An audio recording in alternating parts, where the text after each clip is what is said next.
ओम नमो भगवते वासुदेवाय। श्री राधा कृष्णाभ्याम नमः। श्री गणेशाय नमः। श्रीमद् भागवत महापुराण। आप सभी भक्तगणों को जय श्री कृष्णा, राधे राधे। आज हम लोग तृतीय स्कंद का 11वां और 12वां अध्याय को सुनेंगे, जिसमें है मनवंतर आदि काल विभाग का वर्णन, सृष्टि का विस्तार। चलिए स्टार्ट करते हैं अपनी कथा। तृतीय स्कंद 11वां अध्याय, मनवंतर आदि काल विभाग का वर्णन। श्री मैत्रेय जी कहते हैं, विदुर जी, पृथ्वी आदि कार्य वर्ग का जो सूक्ष्मतम अंश है, जिसका और विभाग नहीं हो सकता तथा जो कार्य रूप को प्राप्त नहीं हुआ है और जिसका अन्य परमाणुओं के साथ सहयोग भी नहीं हुआ है, उसे परमाणु कहते हैं। इन अनेक परमाणुओं के परस्पर मिलने से ही मनुष्यों को ब्रह्मवश उनके समुदाय रूप एवं अवयवी की प्रतीति होती है। यह परमाणु जिसका सूक्ष्मतम अंतर है, अपने सामान्य स्वरूप में स्थित उस पृथ्वी आदि कार्यों की एकता, समुदाय अथवा समरूपता का नाम परम महान है। इस समय उसमें न तो प्रलय आदि अवस्था भेद की स्फूर्ति होती है, न नवीन प्राचीन आदि काल भेद का भान होता है, और न घट पटादि वस्तु वेद की ही कल्पना होती है। साधु श्रेष्ठ, इस प्रकार यह वस्तु के सूक्ष्मतम और महत्तम स्वरूप का विचार हुआ। इसी के सदृश से परमाणु आदि अवस्थाओं में व्याप्त होकर व्यक्त पदार्थों को भोगने वाले सृष्टि आदि में समर्थ अव्यक्त स्वरूप भगवान काल की भी सूक्ष्मता और स्थूल का अनुमान किया जा सकता है। जो काल प्रपज्ञ की परमाणु जैसी सूक्ष्म अवस्था में व्याप्त रहता है, वह अत्यंत सूक्ष्म है, और जो सृष्टि से लेकर प्रलय प्रयत्न उसकी सभी अवस्थाओं का भोग करता है, वह परम महान है। दो परमाणु मिलकर एक अणु होता है, और तीन अणुओं से मिलने से एक सरेणु होता है, जो झरोखों में से होकर आई हुई सूर्य की किरणों के प्रकाश में आकाश में उड़ता देखा जाता है। ऐसे तीन सरेणुओं को पार करने में सूर्य को जितना समय लगता है, उसे त्रुटि कहते हैं। इससे 100 गुना काल वेद कहलाता है, और 3 वेद का एक लव होता है। 3 लवों का एक निमेष और 3 निमेष को एक क्षण कहते हैं। 5 क्षण की एक काष्ठा होती है, और 15 काष्ठा का एक लघु, 15 लघु का एक नाडिका दंड कही जाती है। 2 नाडिका का एक मुहूर्त होता है, और दिन के घटने बढ़ने के अनुसार दिन एवं रात्रि की दोनों संधियों के 2 मुहूर्तों को छोड़कर 6 या 7 नाडिका का एक प्रहर होता है। यह याम कहलाता है, जो मनुष्य के दिन या रात का चौथा भाग होता है। 6 पल तांबे का एक ऐसा बर्तन बनाया जाए जिसमें एक प्रस्थ जल आ सके, और 4 मासे सोने की 4 उंगली लंबी सलाई बनवाकर उसके द्वारा उस बर्तन के पेंदे में छेद करके उसे जल में छोड़ दिया जाए। जितने समय में एक प्रस्थ जल उस बर्तन में भर जाए, वह बर्तन जल में डूब जाए, उतने समय को एक नाडिका कहते हैं। विदुर जी, 4-4 पहर के मनुष्य के दिन और रात होते हैं, और 15 दिन रात का एक पक्ष होता है, जो शुक्ल और कृष्ण भेद से 2 प्रकार का माना गया है। इन दोनों पक्षों को मिलाकर एक मास होता है, जो पितरों का एक दिन रात है। 2 मास का एक ऋतु और 6 मास का एक अयन होता है। अयन दक्षिणायन और उत्तरायण भेद से 2 प्रकार का है। ये दोनों अयन मिलकर देवताओं के एक दिन रात होते हैं, तथा मनुष्य लोक में ये वर्ष या 12 मास कहे जाते हैं। ऐसे 100 वर्ष की मनुष्य की परम आयु बताई गई है। चंद्रमा आदि ग्रह, अश्विनी आदि नक्षत्र और समस्त तारामंडल के अधिष्ठाता कालस्वरूप भगवान सूर्य परमाणु से लेकर संवंतर प्रयत्न काल में 12 राशि रूप संपूर्ण भुवन कोश की निरंतर परिक्रमा किया करते हैं। सूर्य, बृहस्पति, सवन, चंद्रमा और नक्षत्र संबंधी महीनों के भेद से यह वर्ष ही संवत्सर, परिवत्सर, इडावत्सर, अनुवत्सर और वत्सर कहा जाता है। विदुर जी, इन 5 प्रकार के वर्षों की प्रवृत्ति रखने वाले भगवान सूर्य की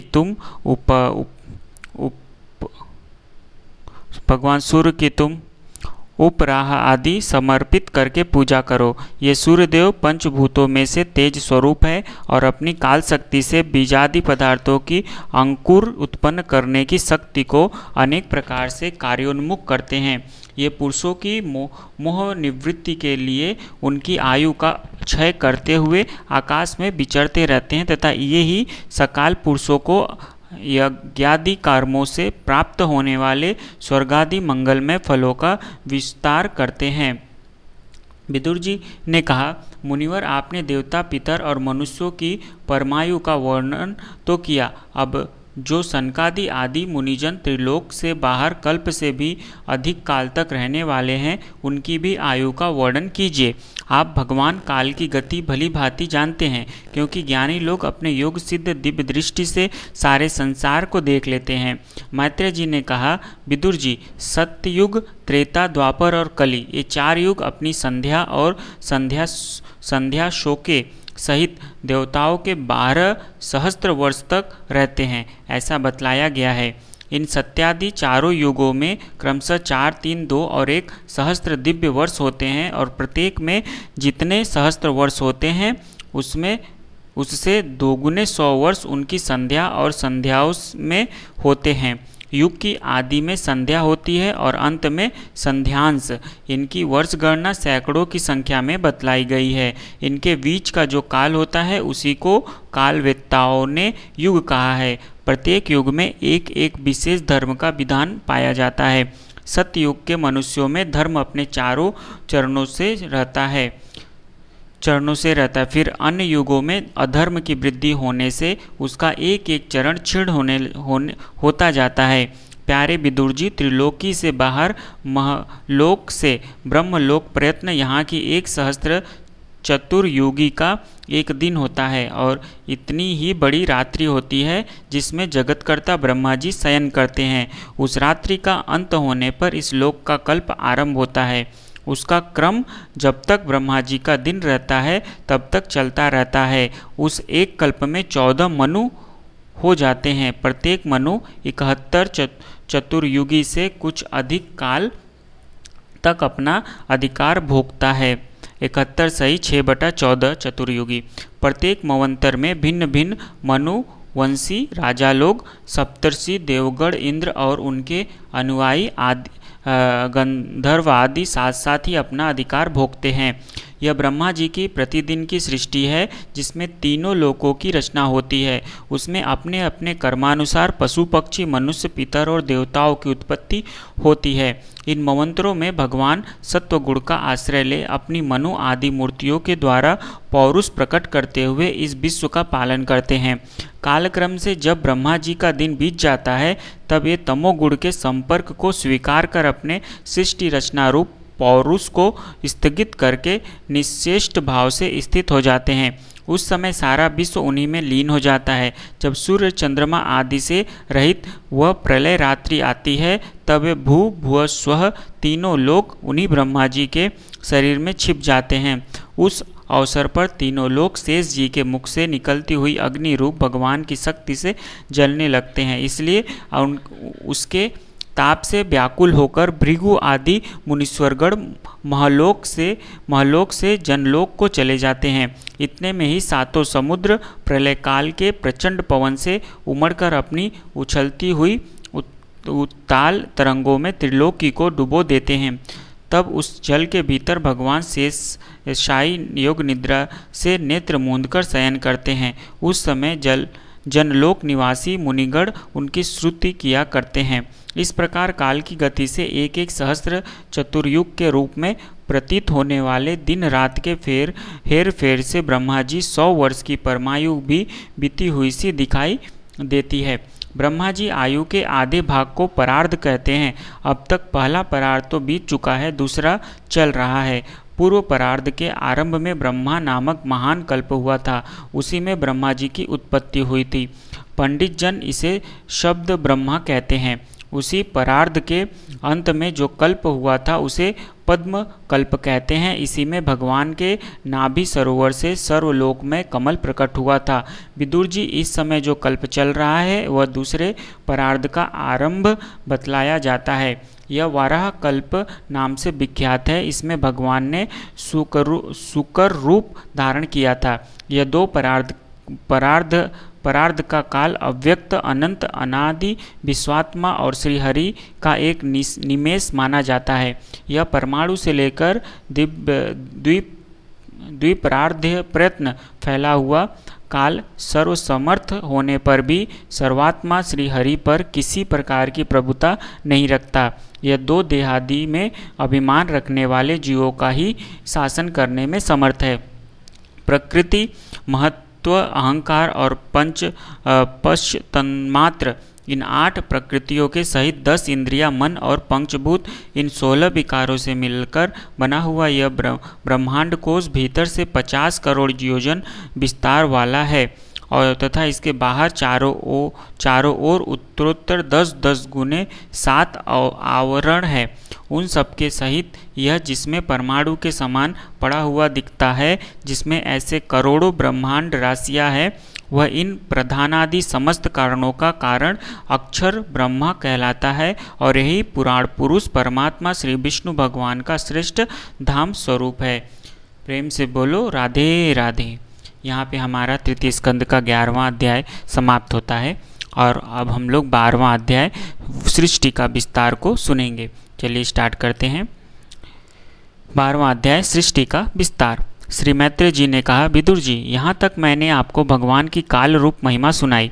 अब जिस प्रकार ब्रह्मा जी ने जगत की रचना की वह सुनिए। सबसे पहले उन्होंने अज्ञान की 5 वृत्तियाँ तम, मोह, महामोह, तामिस्र और अंध तामिस्र रची, किंतु इस अत्यंत पापमयी सृष्टि को देखकर उन्हें प्रसन्नता नहीं हुई।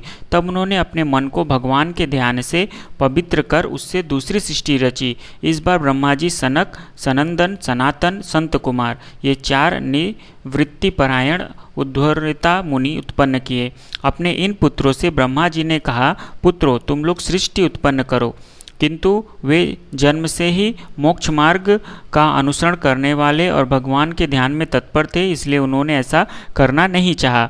जब ब्रह्मा जी ने देखा कि मेरी आज्ञा न मानकर ये मेरे पुत्र मेरा तिरस्कार कर रहे हैं, तब उन्हें असहाय क्रोध हुआ। उन्होंने उसे रोकने का प्रयत्न किया, किंतु बुद्धि द्वारा उनके बहुत रोकने पर भी वह क्रोध तत्काल प्रजापति की भवों के बीच में से एक नील लोहित, नीले और लाल रंग के बालक के रूप में प्रकट हो गया।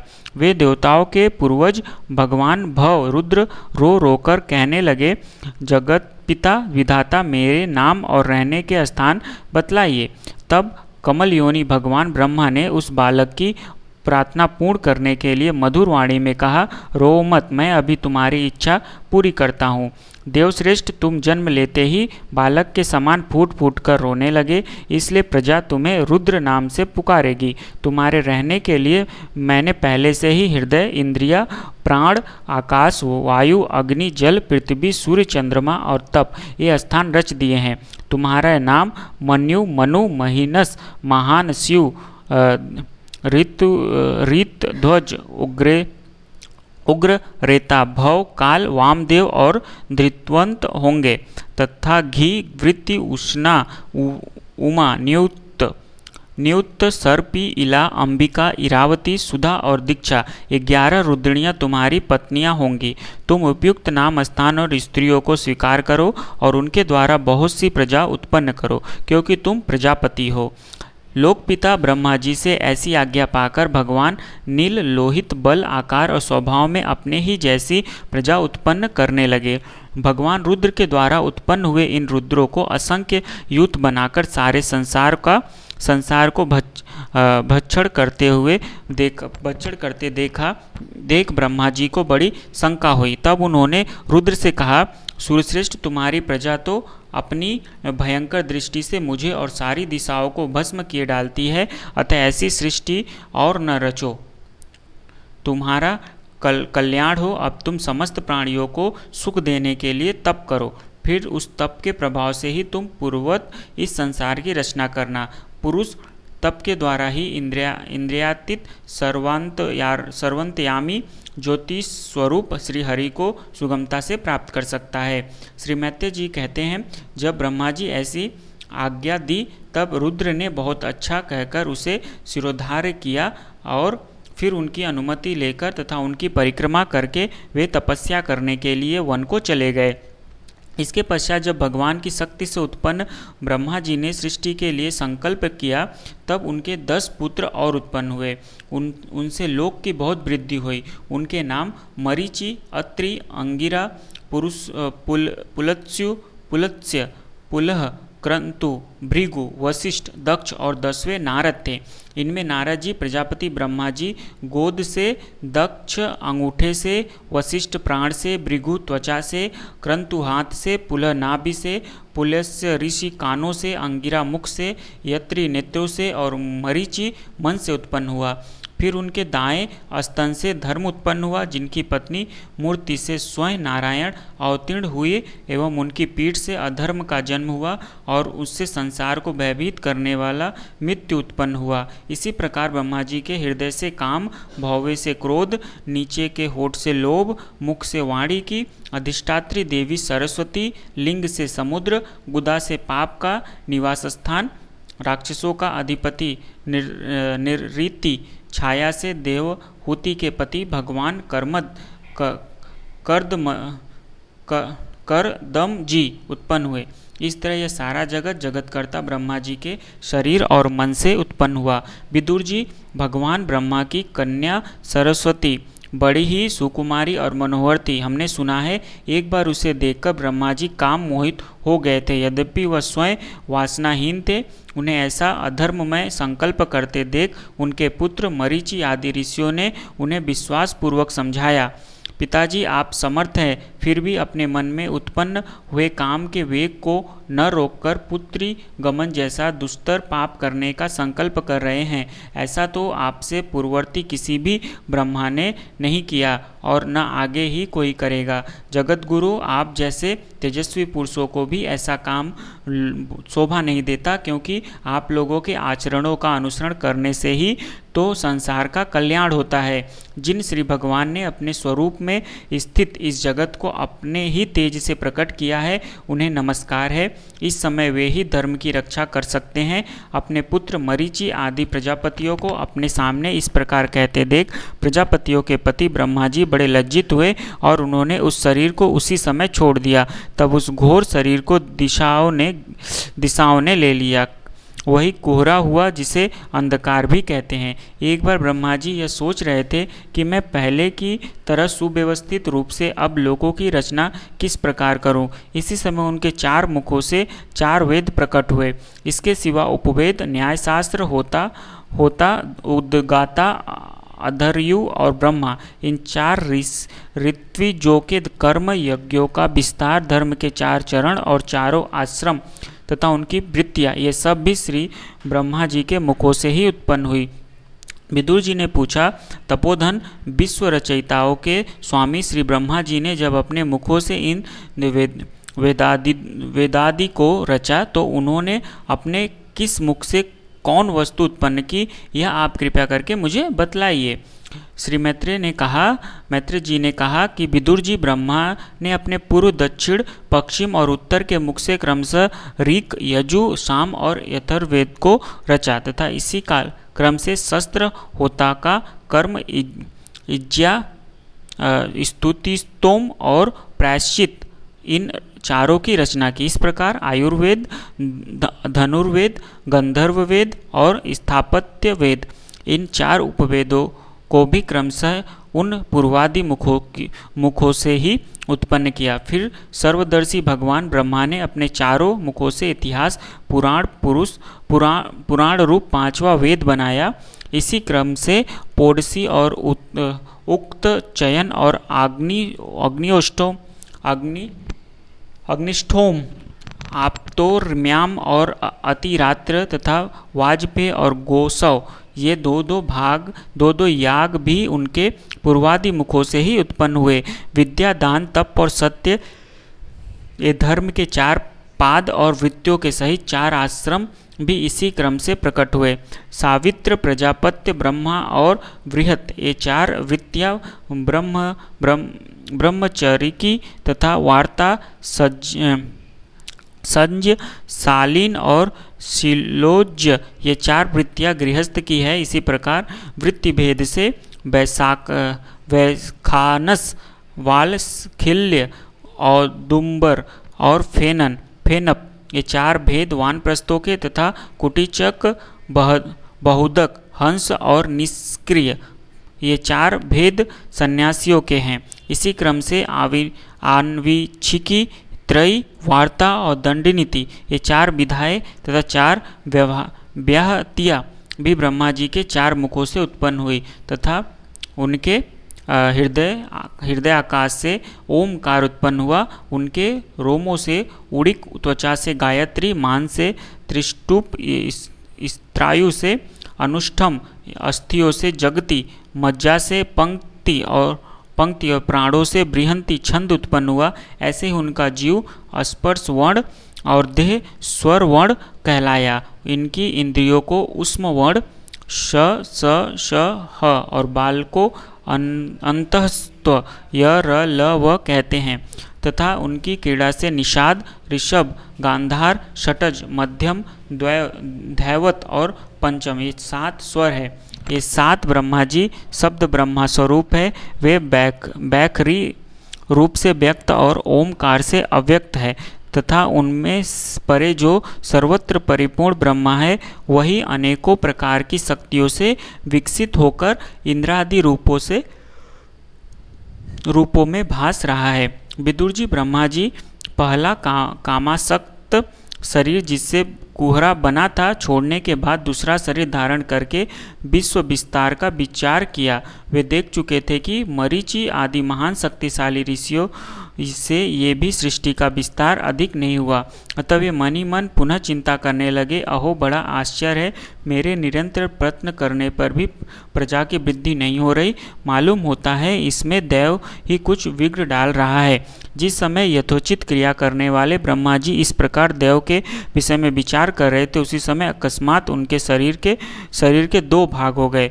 क ब्रह्मा जी का नाम है, उन्हीं से विभक्त होने के कारण शरीर को काय कहते हैं।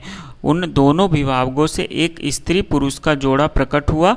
उनमें जो पुरुष था वह सार्वभौम सम्राट स्वायुंभ मनु हुए और जो स्त्री थी वह उनकी महारानी सतरूपा हुई। तब से मिथुन धर्म स्त्री पुरुष संभोग से प्रजा की वृद्धि होने लगी। महाराज स्वयंभू मनु ने सतरूपा से 5 संतानों ने उत्पन्न की। साधु शिरोमणि विदुर जी उनमें प्रियवृत्त और उत्तानपाद 2 पुत्र थे तथा आकुति, देवहूति और प्रसूति 3 कन्याएं थी। मनु जी ने आकुति का विवाह रुचि प्रजापति से किया। मझली कन्या देवहूति कर्द मजी को दी और प्रसूति दक्ष प्रजापति को। इन तीनों कन्याओं की संतानों से सारा संसार भर गया। प्रेम से बोलो राधे राधे, जय श्री कृष्णा। आज यहाँ पर 33 स्कंद का 12वां अध्याय समाप्त होता है जिसमें हम लोग ने देखा सृष्टि का विस्तार कैसे हुआ। इसके आगे हम लोग 33 स्कंद का 13वां और 14वां अध्याय नेक्स्ट वीडियो में देखेंगे। तब तक के लिए जय श्री कृष्ण, राधे राधे। आप लोग हमारे चैनल को लाइक, सब्सक्राइब और शेयर भी कीजिए और भी भक्तगणों को हमारे चैनल से जोड़िए। राधे राधे, जय श्री कृष्ण।